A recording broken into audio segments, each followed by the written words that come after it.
Whoa, the wind is going wild and crazy outside, sending the chimes I inherited with this house a-ringing.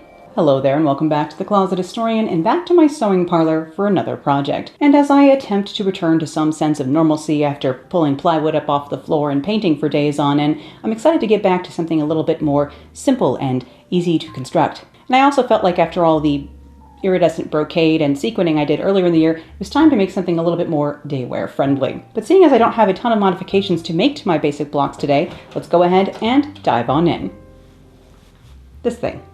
What? You can't go to there? Do not go up there with that nice Bristol glass, missy. This thing can sense when I turn the microphone on, I swear. You're a menace. Why are you being a menace? Anyhow, I begin with my basic bodice blocks as usual. And yes, I always get questions about this. It is just black poster board that you would make a poster for the science fair or whatever on from the craft store or the grocery store, what have you. But I'll make a tracing of my front, including the darts, of course. For I will need that information. Today I'm going to go ahead and do a neckline princess seam or style line, eliminating all of my fitfulness or dartfulness into a style line along the front of my garment. And I'll go ahead and cut this out and cut off some of the excess to get started. I do have to decide what I'm doing for my neckline here, and I do want to come out about, I think a half an inch from my original neckline spot and about an inch up, so I can tip up and out my neckline. I like to do these kind of grown on stand collars, just a little something extra that feels kind of weirdly regal or something up here at the neckline. I will then sort of draw in my peaked neckline that I want, though later I will be modifying this because I kind of forgot something while I was doing this. You'll see what I mean later. But where that neckline peaks further into the collarbone sort of area, I'm going to draw a line from that point down to the apex, and then the dart leg from the apex to the waist can serve as the other part of my princess seam. And I can finish cutting out some more of this. I still haven't really finalized this neckline yet. Kind of doing that as I go. Often I draw with my marker, which by the way you should be using pencil, but I use marker so you can see it here on camera. But I also will decide things with my scissors. Sometimes I cut things down, and that's me deciding on details further after I've already sketched in kind of what I want and I'm getting close. And this side piece still has the dartfulness sitting on it, but I can go ahead and close that up. Cutting the first dart away at the waist. I no longer need this. And I will go ahead and just close the side dart here, overlap that, just to give this piece of paper a little bit of structure. And I will go ahead and tape both the front and the back of that so that nothing gets torn on accident. Always tape down your flippy flappies. And we can see where my dartfulness is still sitting invisibly within this princess seam, this style line bodice pattern. But because I will need to sew these two things back together, the rest of my pattern already has seam allowance. Along the outside edges, there's already seam allowance. So I will need to add seam allowance to this new style line as well, because I always work with seam allowance on my patterns. I really find this comes down to whether you were trained to use seam allowance on your patterns or to trace them and add seam allowance onto the fabric itself. I don't trust myself to switch now. So I always say if I were to try and switch now, I would end up making a lot of mistakes while cutting and wasting a lot of fabric. So you'll find me doing it the way I've always done it, which is to have seam allowance on the pattern itself. And I'm still refining this neckline a little bit as I add on seam allowance. But that's all I'm doing to the front for now. Again, I have to fix the center front neckline later, so you'll see what I mean, because I clearly forgot something, if you're paying close attention. But I'll make a quick tracing of the back block pattern piece here, and I am going to tip this center back out just a tiny bit up here at the neckline, so I'm just planning for that. I will go ahead and trace my tipped up, again, kind of grown on stand collar. I'm not exactly sure what these are called. I think they're called like a funnel neck, but it's so subtle that it's not like a 60s funnel neck, so I don't really know what to call it. I call it a grown on stand collar. That's just a me name though, not an official name. That's probably something else. I should look it up.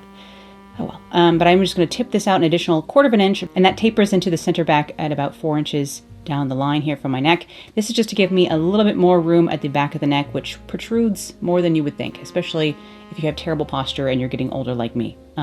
Take your calcium. I don't know. And you can see I have left myself my usual 1 inch of seam allowance down the center back. That is just so I have extra room to set in a zipper. You can put a zipper in with only 1/2 inch of seam allowance, but why suffer, you know, if you don't have to. Now I'm going to do a short puffed and cuffed sleeve today. So I'm going to go ahead and trace the top half of my sleeve block pattern. And then I'm going to come down about 3 inches for the initial length of this. And then I had to straighten off the sides just because I'll be extending this hem quite a lot. I almost forgot about this, but I do need to straighten off the sides before I extend the hem of this for the kind of, again, grown on cuff. Instead of having a separate piece that I have to sew back on for the cuff, I will just add on length to the hem that I can fold up into a cuff later on during the sewing process. And I will be adding some puff to the top of this sleeve today as well. I probably shouldn't have, just because this fabric is so thick that, honestly, do I need to be introducing gathering into this situation? No. But the fabric I end up using today is a cotton twill that is on the thicker side, almost like a heavyweight denim, really, but it has a very fun flocked finish on it, so I think you'll see why I fell for it over on moodfabrics.com. Not Spawn. I will link this fabric below if it is still available. Now I have a video all about adding puff to sleeves, or at least the basics of adding puff to sleeves. So here I am, I've drawn my lines 2 inches out from the center down to the central point of the bicep line here. I'm going to cut down those lines so I can flare my sleeve cap and add in some extra fullness. You do need to flare this both outwards and upwards to give you that puff out. If you just want it to be gathered without any extra height, you're not going to get the full puffage. It's just gonna look like you had to like kind of fit the sleeve down because it was too large almost. You can do whatever you want, of course, but I highly recommend adding at least a 1/2 inch to 1 inch at your center cap height as well, just to give the proper amount of power for your puff. Now, sadly, my camera did cut out without me knowing, so here's what's going on down here. I've chosen my hem length for this sleeve and then added on my cuff length and then added it on twice more. That is so that I can fold this like so and then up again to form both a kind of self-facing and self-cuff on the outside of this. I chose 1.5 inches, but you could make your cuffs as deep as you want until you start interacting with your elbow, and then you have sort of a problem. So this is a short sleeve cuff situation. And again, layering the fabric like this. Was it the best choice in this very thick fabric? I made it work, but it is a little on the bulky side. And that is all the pattern drafting I'll be doing today, all the adjusting I need to do. I've just changed the front bodice piece that little bit with the style line instead of the darts that are sort of standard on my basic bodice block. And I will just be using my basic skirt block pieces, my basic skirt block with the sides narrowed 1 inch on either side. So it's a slightly tapered version. I just consider it a pencil skirt pattern. That's what a basic skirt block pattern is in my world. You can either have that with the straight skirt, where it's just all the way straight from the hip down to whatever hem length you want, or you can narrow in the sides a little bit, and you can see what it looks like with these side seams slightly narrowed in this project today, and in many of my projects, honestly. Sometimes I like a more tapered pencil skirt. But I just like to walk seams and double check things, and I actually taped my front pattern pieces back together so that I could trace a facing for this incorrect neckline. So I will of course have to make an adjustment to my facing pattern and then end up cutting out a new facing later. So it was lucky I had a tiny bit of my fabric left over to cut a new facing, because I'm making a mistake on my neckline here, but again, that will be covered momentarily. But I try and make my facings at least 2.5 inches wide. Because I'll be using a 100% cotton twill today, I will be able to just throw this dress in the wash. And I have pre-washed and dried my fabric today so that I can, again, just throw this in the wash after wearing it in the spring and summertime. Perhaps late fall as well. It stays pretty warm until the end of October. And we have actually had a couple of warm days here in upstate New York. Today was a bit on the chillier side, but I was almost happy about that because I'm happy any day I don't have to have either the heat or the air conditioner on. A day when I'm not running any climate control is a cheaper day in this household, as it were. We all love a slightly cool breeze on an otherwise mild day, so that all you have to do to cool things down is open the window. And I assume this is an even better deal if many of your windows open, whereas in my house, although I have many windows, only 3 or 4 of them actually open because the others have been painted shut over the last 125 years or whatever. And I will trace a facing for the back as well. These ended up being around 3 inches wide as opposed to the standard 2.5 I usually use, actually. Just because, again, I'm accounting for this extra neckline situation that I have going on. And again, while on the stiffer and thicker side, this fabric does have a tiny bit of stretch inherent in it. I think there's a little bit of spandex or elastin or whatever in the blend of this fabric. I haven't looked at the product page for quite a while. But that does mean this will have a kind of bandage dress, for those of you who lived through the early 2000s, kind of quality to it. It has that slight stretchiness, almost of like a stretch bangoline used to have in many ready-to-wear garments. It means you can have quite a structured, close fit, but still have a little bit of give for like breathing or running out to get some gelato. And as you can see, Oliver likes to jump on my back, my shoulders, etc., and rub his head on my head. So that's the ritual you see going on here, captured for posterity, I suppose. And then I can just shimmy to remove him, one hopes. Sometimes he just stays put and digs his claws in, which is not so bad if I'm wearing like something thick, but if I'm just wearing like a t-shirt, it's not the best, because it does mean I end up with scratches on my back. The sacrifices I make for my tiniest son. He does seem to see me as more of a jungle gym than a person at least once or twice a day. Now you'll see me marking all my darts here today, here on the back and on my skirts, using all sorts of different tools. I'm using a colored pencil, like a traditional Prismacolor colored pencil. I'm trying to use some Taylor's chalk. I ended up going for a graphite mechanical pencil in the end because this fabric, being a twill weave, has a kind of raised diagonal texture going onto it, and it was just wearing down the points of all my things very quickly. So I would sharpen my pencil, draw in one dart, and it would already be quite blunt just because the texture of the fabric was so raised. So I ended up switching to a graphite pencil of all things. A gel pen also would have worked well. And I do still receive comments and questions about my use of colored pencils when sewing, and no, it doesn't always wash out, especially when I'm working on, say, a non-washable silk garment. But I do not care if there's colored pencil marks on the inside of my dress. Oftentimes I'm going to line it, if it's something fancier. And if it's not something fancier, again, who is going to see the inside of this except for me? Nobody. So it doesn't bother me in the least. I don't really recommend using mechanical pencil on the fabric itself, but when all else fails, and I had tried, 2 or 3 other things here, why not give it a go? I'm going to set all of this aside and next to the serger station, because I will go ahead and serge the raw edges of this. If you don't have a serger, skip this step in life. You can always use pinking shears or something like that. This is, again, a twill fabric that is actually a rather robust weave, so this probably wouldn't fray that much even if I just threw this in the washing machine on a regular cycle, especially if I didn't turn it inside out or anything, if I just kept it as it was and threw it in the wash. I'm sure it would survive. The edges would eventually soften like denim would. Of course, there are about a bajillion types of denim now, including like really lightweight things like chambray, which don't even have to have a twill weave, so don't quote me on any of this. This isn't a textiles lesson today. I just like to complain about how thick this fabric was, because I don't actually like working with thick fabric, but I do like wearing it, especially like a 1950s inspired sheathy kind of dress like this. I'm not actually sure this color looks great on me, or I look great in this color, by the way, but I was just trying to go for that kind of Tom Ford chicness that animal print dress in their last show had, and whether I achieved that is hard to say, especially because I'm not a very elegant person, so chicness is always a matter of grabbing a still photograph of me. That's the best we can hope for, because once I start to move, I will like stub my toe or hit my hand on something. I fell over last week, actually. My flip-flops, I was taking the trash out. My flip-flops got a little bit wet from the rain outside. I slipped on the 2 stairs that are from my back door up into my kitchen and hit my shin just across the point of the stair, like the corner of the stair. And so I have a great big bruise on my right shin at present from falling over, doing the most mundane of things. So any attempts at elegance or chicness in my life are only an attempt and never truly successful, because the illusion is broken within seconds. But I'm just pinching and pinning my darts now that they are all sketched in one way or another, so I can set them next to the machine and start sewing all my darts first. As far as order of operations go, this is another thing I do get questions about, because obviously, because I made the pattern myself, I do not have an instruction sheet with my pattern. It all comes quite naturally to me now, and that's just out of repetition. If you've been around here for several years, you know I've made many things. I've slowed down over the last couple of years, thanks to this house, but in general, I have sewn many a project, so the order of operations comes quite naturally to me, and it's rare that I make a misstep in this arena anymore, luckily enough, knock on wood. But after I have everything cut out and prepped, I like to sew all of my darts first, or add in anything I need to do on each individual piece before the dress or garment can be assembled afterwards. So before I start sewing pieces together, I like to go ahead and make sure all the work on each piece is finished. So if a piece has a couple of darts, or tucks, or pleats, or things like that, I will stitch or baste those into place first thing. Also, I feel like I'm talking extra fast tonight, so I'm so sorry about that. I know I already talk quite quickly, but I haven't spoken to anyone else yet today, so I'm afraid that my speech pattern is going to be even weirder than usual, and it is already quite unusual, usually.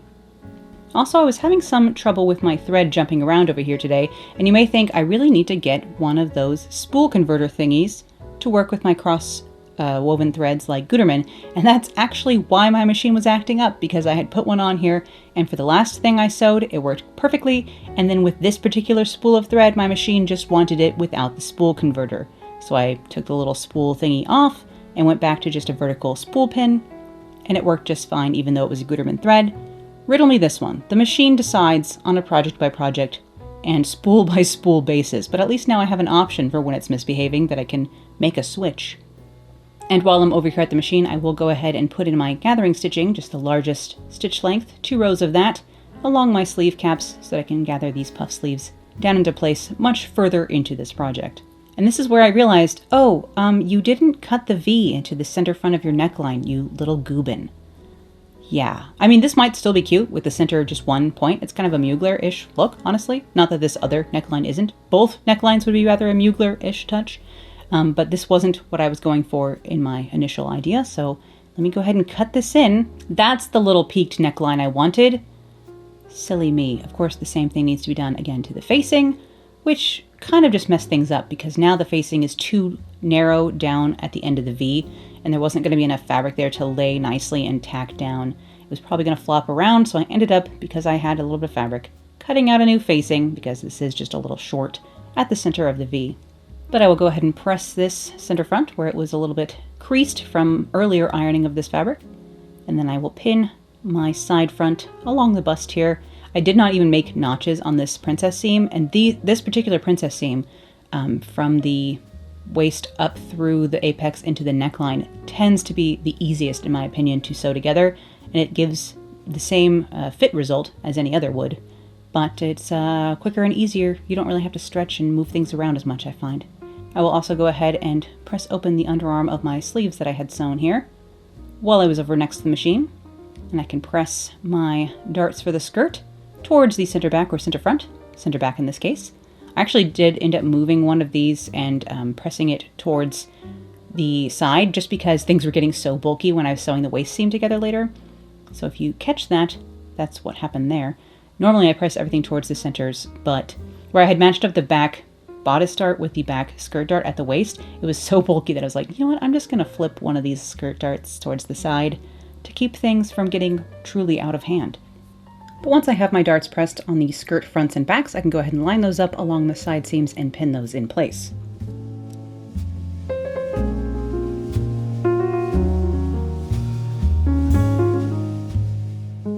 But back over on the Singer 99K, I can continue to sew those things I just prepped. We all know I like to work in batches. I do, it's true.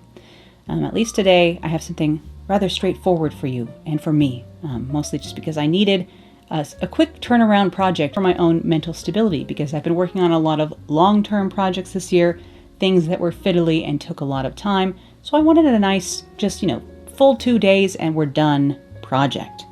This project is almost simple enough that I wouldn't maybe normally record it, but I've decided that as much as you want to see involved beadwork projects, you probably want to see simple daywear projects as well. Even though I have made things like this on the channel before, it was years ago, so why not keep going?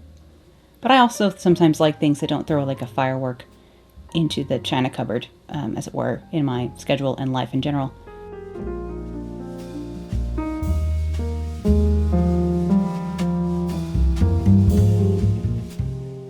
And with the darts on the back bodice in place as well, I can go ahead and press those.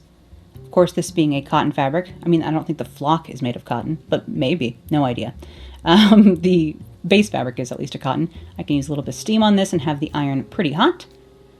So this presses no problem. Again, very crispy, kind of like working with cardboard. Like a thick card. It's almost like poster board in some ways, this very thick twill. Although if you've ever worked with corsetting coutil, that fabric is actually like working with paper. It is magic weird stuff. And I had a good time working with it, honestly. I have a tiny bit left. One day I'd like to make an underbust corset, just for funsies. Not for any particular reason. I don't really have a purpose for one. Other than that, they're pretty. And being a historic, costume-loving person, I've just always wanted one, naturally. But I've clipped over the bust of my princess seam here, so I can press this seam allowance open. But I didn't even clip it enough for just how bulky this fabric was, so I clipped a tiny bit more off my triangles, trimmed those down even further, and then I will continue to press this open.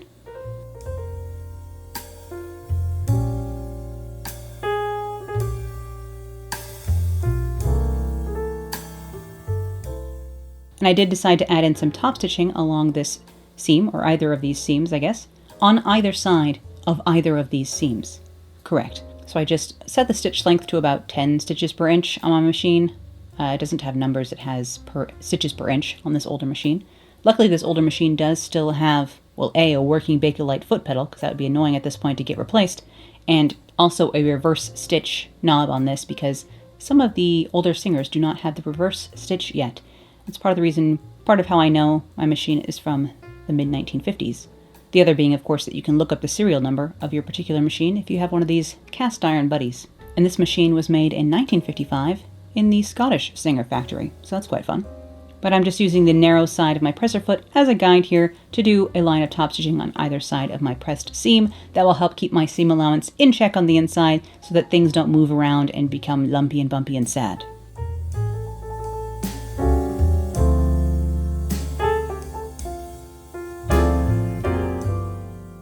And after that small detour into top stitching is finished, I can go ahead and line up my side seams for the bodice, lining up the back pieces on top of the front, and I can line up the shoulder seams as well, pinning everything to prep it for the machine. And I am still using my 1/2 inch seam allowance as usual, and you can see that Gutermann thread on the straight pin. That's just how the machine wanted it today. It's all down to what the 99K wants, I guess. And my thread was caught a little bit here, but we're good to go. Things getting caught up on the presser foot. That's a user error issue, though, not a machine issue.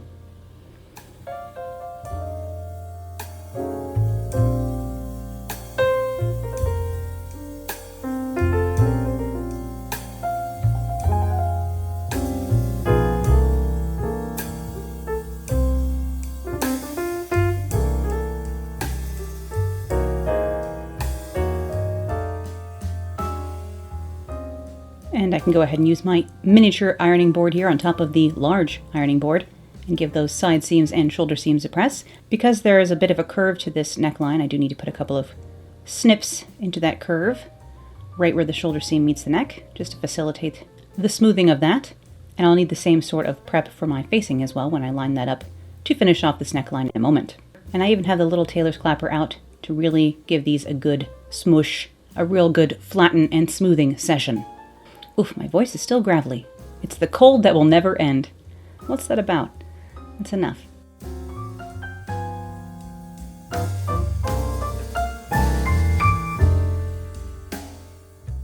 And please forgive my little bit of shaky cam here. I just wanted you to get a glimpse of this longer facing. I did fix the neckline of my front facing piece and then cut a new front and put that onto the same old backs here so that everything would line up properly for finishing this neckline.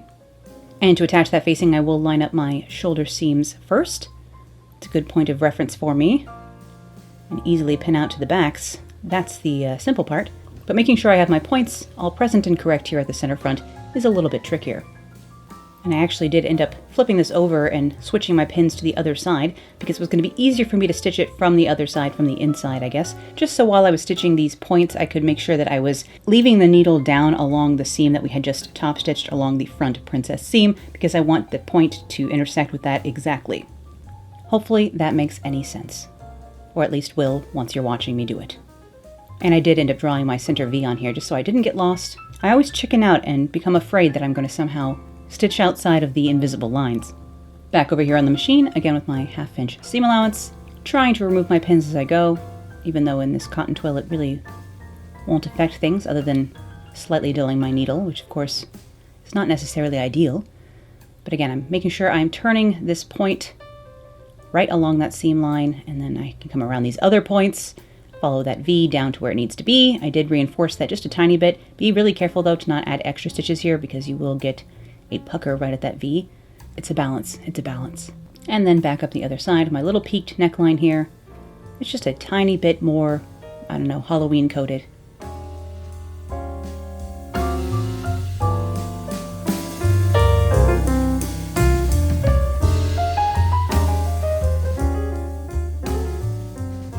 And I will go ahead and clip my corners, interior and exterior corners here, or inverted and extroverted.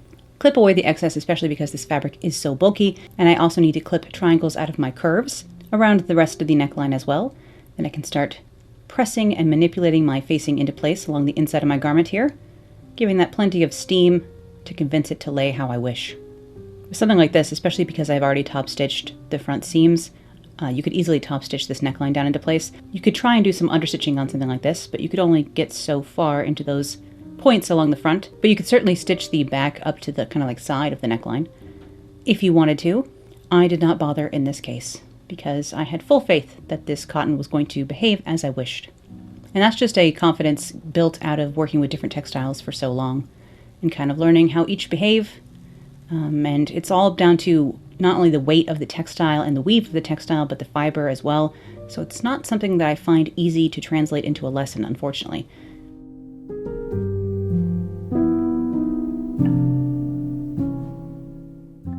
And don't you worry, my supervisor was still hanging out nearby, pretending that he was simply about to take a bath instead of about to interrupt me, because goodness knows that's what he was actually about to do.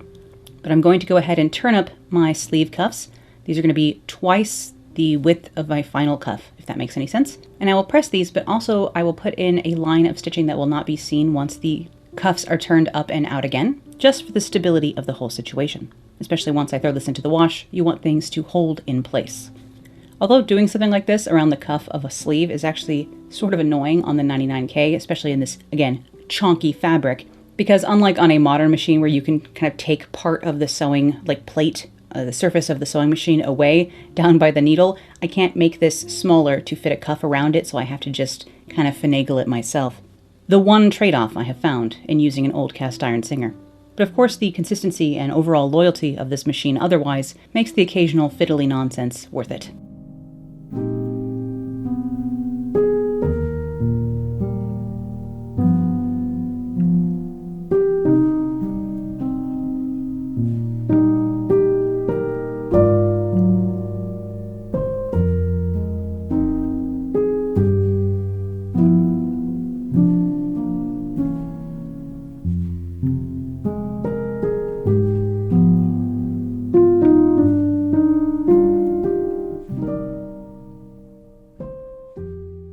And here he is, reporting for duty.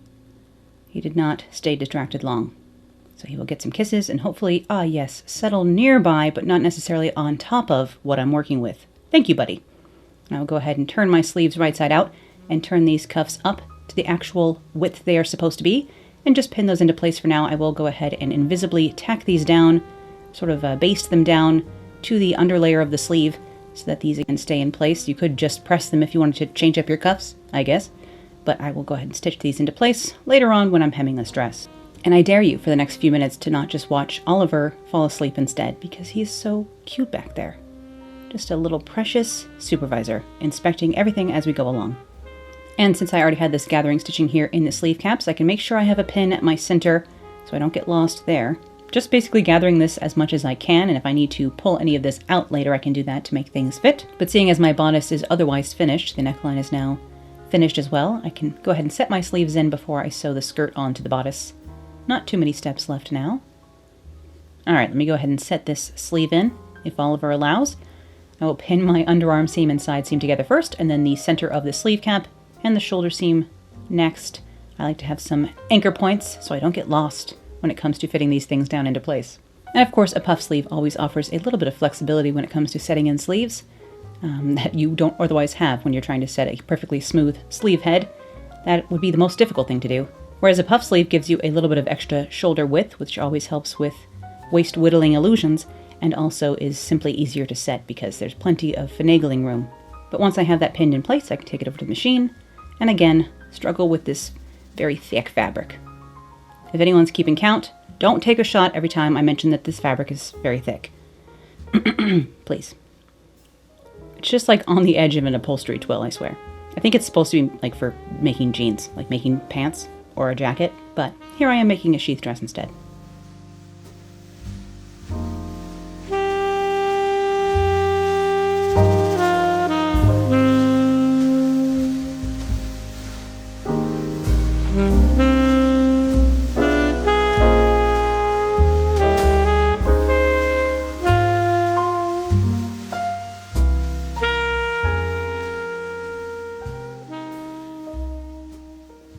Anyhow, I'm going to go ahead and clip the underarm, at least, of this arm side, just so that it's a little bit more comfortable to wear.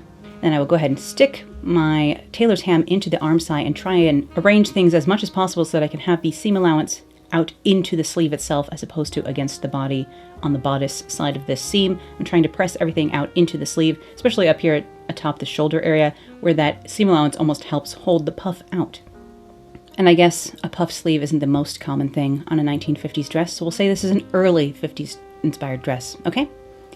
It's just vaguely inspired by vintage silhouettes, not necessarily by anything in particular. And look who's now asleep on the job and also asleep on my skirt, which is the next step, is to attach the skirt to the bodice. So I actually ended up waiting until the next day because I didn't want to disturb him. He was too cute. So here I am the next day sewing the bodice and skirt together along the waist seam. Again, I like to line up anchor points first here, so the center front of the skirt to the center front of the bodice, and then also the side seams of the skirt and bodice together, and then make everything else fit in between. Technically, if your pattern drafting hasn't gone haywire, everything should fit perfectly. But you know, sometimes fabrics stretch a little bit and you have to fudge it. I'm not going to report you as long as you don't report me, you know? Like the Federation of Perfect Sewing Projects or whatever.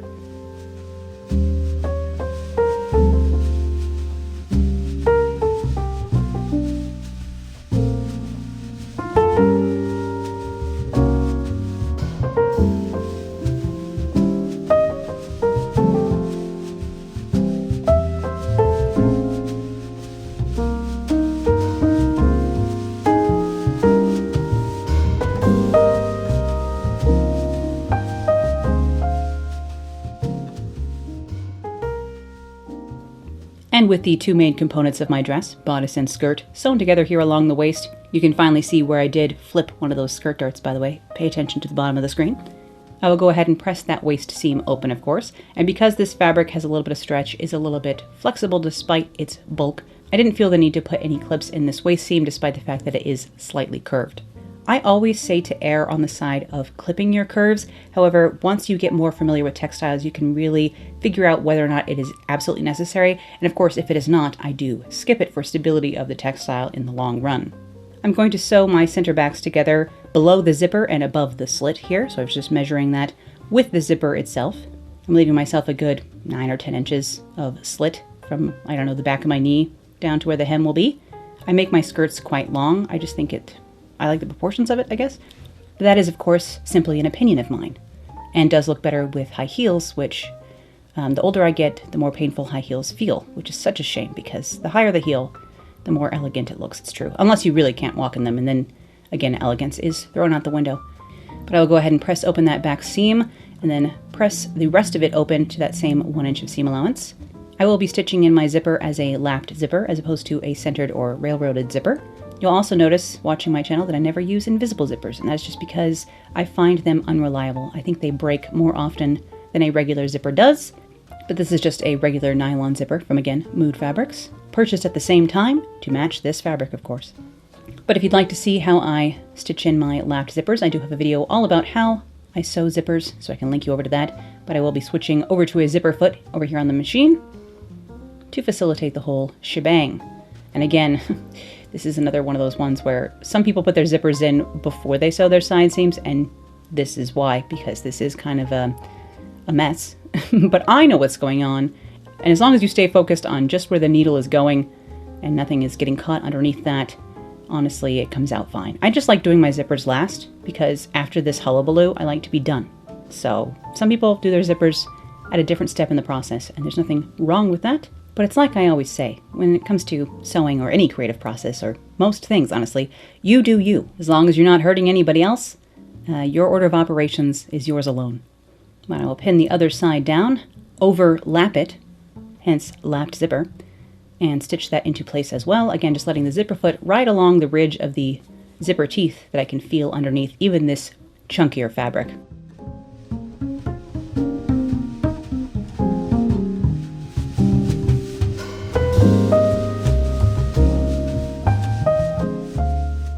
And on a local upstate New York note, my mom is coming to visit me for Mother's Day, and I'm just wondering if anyone else has gone to that Albany Tulip Festival and can report back on best places to park or whether or not it's worth going, etc., etc. So if you have been to the Tulip Festival in Albany, New York, tell me about it.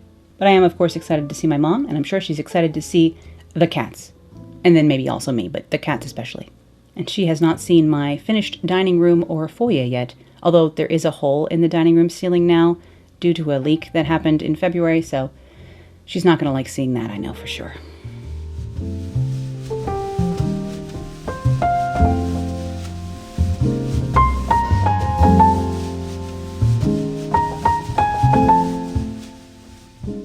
And with my zipper fully stitched in, I can go ahead and fold my facing to the inside and play with that until it feels nice and properly folded and finessed into place, I will be able then to hand stitch this all into place along the zipper tape, and I will tack the facing to the shoulder seams and the front princess seams and the center front as well, just so that facing doesn't flap around either when I'm wearing the garment or later when I'm washing it. Just makes ironing things after the wash a little bit easier.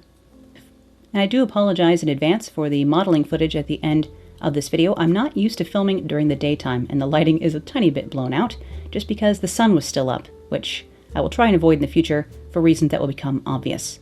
But on the day I was modeling this dress for this video, I actually had an art class to run to that evening, so I had to get a few things filmed when the sun was still shining. And unfortunately, my intern returned for the hand sewing portion of tacking that facing down, so I'm going to double some thread on a random needle here, and Oliver is going to be very interested in the process. He wanted to eat the thread, I wanted to use the thread. Luckily, in the end, we came to an agreement, but it wasn't easy. But I am just randomly whip stitching the facing down to the seam allowance so that none of these stitches show on the outside, but that everything is held in place. And my last step for this dress, other than tacking the sleeve cuffs as well, was to press up the hem a good 1.25 inches all the way around using a long and short stitch into place along the hem.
And here is my finished, simple 1950s denim dress-ish. It's sort of like a denim fabric. It's very thick twill, this one here, almost on the edge of too thick, but I think we made it work.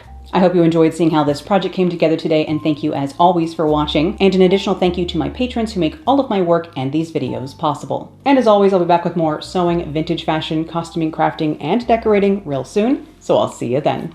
Bye!